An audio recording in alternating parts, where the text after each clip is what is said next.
recent string of misfortunes, his faction really was in a rough position, a fact which cast his competency and wisdom into grave doubt.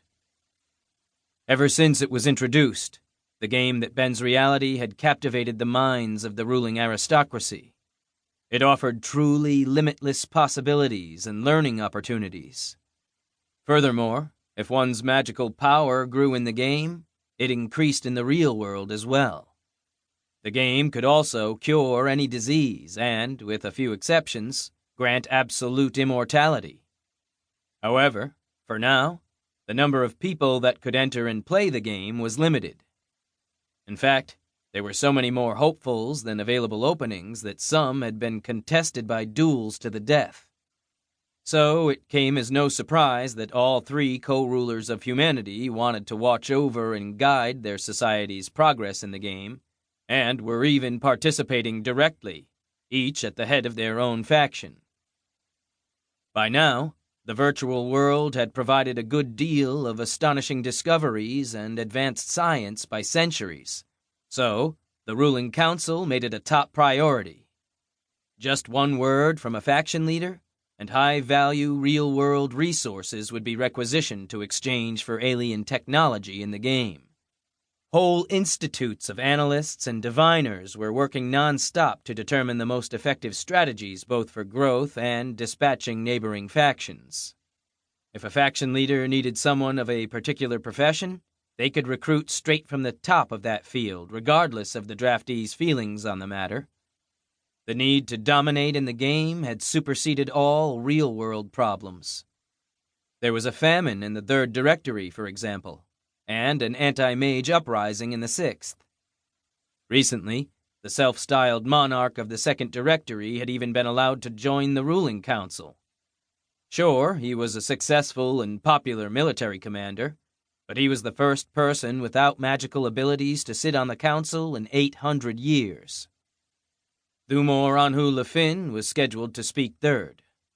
The other two co-rulers had already finished their speeches, intelligently arguing their right to lead not only in the real world, but also in the game that bends reality. And now, the ruling council would hear from Leng Thumor Anhu Lefin. He knew they'd have lots of questions, so stepping up to the podium felt like going to the gallows. Just before he reached the rostrum, Thumor Anhu Lefin slightly turned his head and glanced at the other two honorable co-rulers. Henri Huvi Lachin was wearing a bright red ribbon on his toga, meaning he was going to chair this meeting. A good sign. Unlike co-ruler Onuri Untalavares, he did not harbor a personal disdain for Thumor Anhu and would not try to make him look bad with trick questions and acrid remarks. Henri Huvi Lachin was almost a friend, at least to the degree true camaraderie was possible between members of the upper aristocracy. And sure, Henri Huvi Lachin would probably want a political favor for his loyalty. Perhaps he would ask for his son to be put on the council, or for his newest wife to be handed a leadership position at the thermonuclear power plant when it was up and running. None of that was impossible, though. Just then, a huge screen lit up behind him, and the council went silent, hanging on his every word. Thumor Anhu Lefin confidently spouted off numbers and performance metrics, not even looking at the presentation behind him, demonstrating an excellent memory and sharp mind. His colony was growing vigorously. He had 5 hexagons, all with high development, and a further 2 neighboring ones were being prepared for colonization. The capital hexagon had reached development level 4.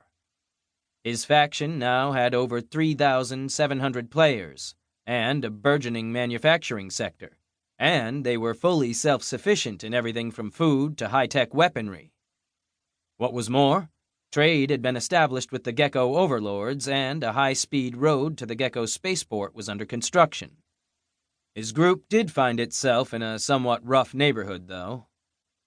The Leng figured this would be the linchpin of his speech, so he spent the lion's share of his time on it.